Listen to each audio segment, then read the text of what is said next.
श्री राम जन्मभूमि पर मंदिर के निर्माण का, उसमें मुझे मेरे विचार रखने के लिए आपने मौका दिया, इसलिए हृदय से मैं आपका धन्यवाद करना चाहता हूं।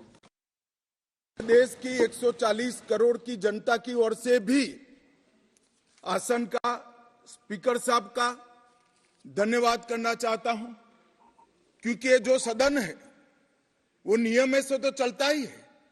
हर चर्चा नियमों से बंधी हुई होती है, संविधान से बंधी हुई होती है, परंतु एक मायनों में ये सदन जन चेतना का, जनता की आकांक्षाओं का और जनता की इच्छाओं की प्रवक्ता बनने का भी सदन का दायित्व है। और आज ये हो रहा है। 140 करोड़ के देश में और दुनिया भर में बैठे हुए राम भक्त जो 22 जनवरी के बाद एक अद्भुत आध्यात्मिक चेतना का अनुभव कर रहे हैं, इसको वाचा देने के लिए आपने समय दिया, इसलिए देश आपका हमेशा के लिए आभारी रहेगा।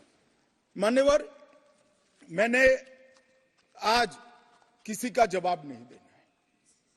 आज मैं मेरे मन की बात और देश की जनता की आवाज को इस सदन के सामने रखना चाहता हूं, जो सालों से कोर्ट के कागजों में दबी हुई थी।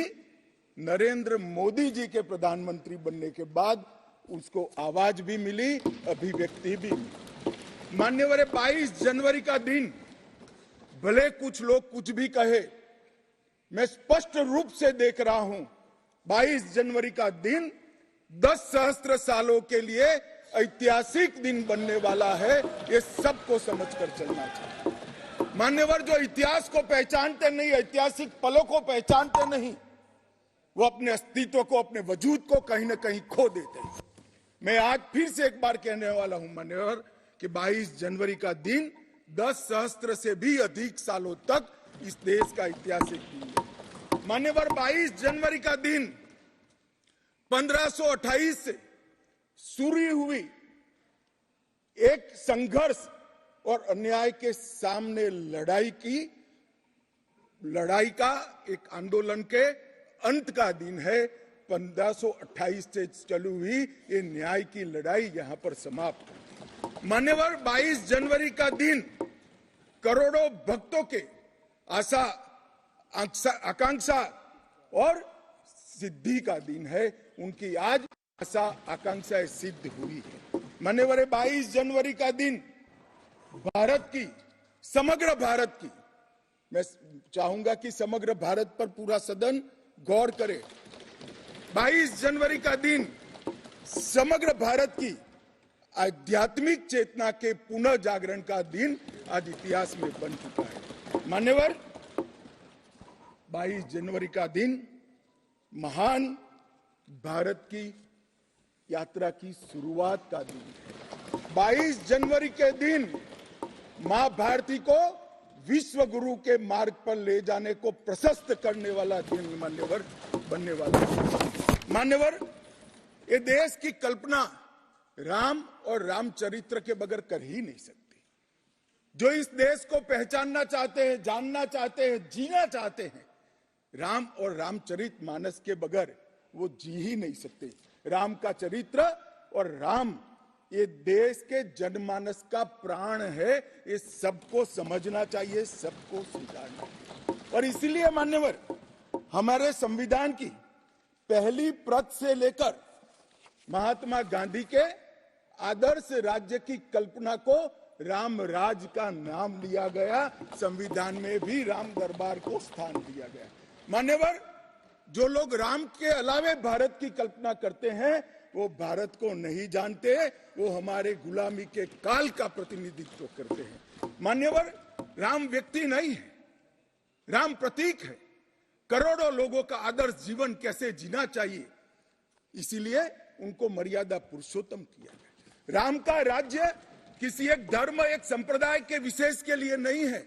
राम का राज्य, आदर्श राज्य कैसा होना चाहिए, इसका प्रतीक न केवल भारत, समग्र दुनिया के देशों के लिए बना हुआ है मान्यवर। और इसलिए मैं मानता हूं कि राम और राम के चरित्र को फिर से प्रस्तावित करने का काम 22 जनवरी को हुआ है, मोदी जी के हाथ से हुआ है।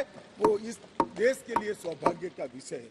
मान्यवर, हम सब उन सौभाग्यशाली लोगों में से हैं जो 1528 वहां पर राम मंदिर देखना चाहते हैं। पीढ़ियां चली गई, हजारों लोग, लाखों लोग शहीद हुए, संघर्ष किए, आंदोलन किए, मगर ये दिन देखना स्वप्न में नहीं आया। आज हम सब बहुत सौभाग्यशाली है कि इस देश को हम देख सकते हैं। मान्यवर, भारत की संस्कृति और रामायण को अलग कर कर देखा ही नहीं जा सकता। कई भाषाओं में, कई प्रदेशों में और कई प्रकार के धर्मों में भी रामायण का जिक्र, रामायण का अनुवाद, रामायण से बनी परंपराएं और रामायण को अपने राष्ट्रीय चेतना का एक आधार बनाने का काम हुआ है। कई सारे रामायणों का उल्लेख है। संस्कृत में वाल्मीकि रामायण, आध्यात्म रामायण, आनंद रामायण, अवधी में रामचरितमानस, ओडिया में 13 प्रकार के रामायण, तेलुगु में रंगनाथ रामायण, रघुनाथ रामायण, कन्नड़ में कुमुदेन्दु रामायण, तोरवे रामायण, बतलेश्वर रामायण, असमिया में कथा रामायण, सप्तकांड रामायण और शंकरदेव ने भी वरगीत के अंदर रामायण का वर्णन किया। बंगला में भी रामायण मिलेगा, कश्मीर में भी राम अवतार चरित मिलेगा, बौद्ध परंपराओं में भी हनुमान जातक में रामायण का जिक्र मिलेगा, मैथिली में भी रामायण है, पंजाबी में गोविंद रामायण है। इतना ही नहीं, ओवैसी साहब चले गए, मुल्ला मसीही ने भी रामायण मसीही लिखकर सबके लिए है।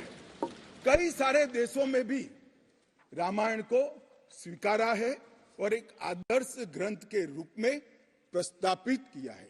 विदेशों में नेपाल, जावा, इंडोनेशिया, कंबोडिया, तिब्बत, ये सभी देश भाषाओं में रामायण का अनुवाद भी हुआ है और उससे प्रेरणा भी ली जाती है।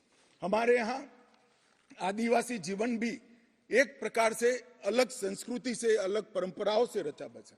उरांव में, बोडो में, संथाल में, संकाल में, बिरहोर में और छोटा नागपुर में सभी जगह स्थानीय भाषाओं में रामायण का अनुवाद भी हुआ और रामायण के आधार पर अपने जीवन को, आदर्श को बनाने का काम भी हुआ।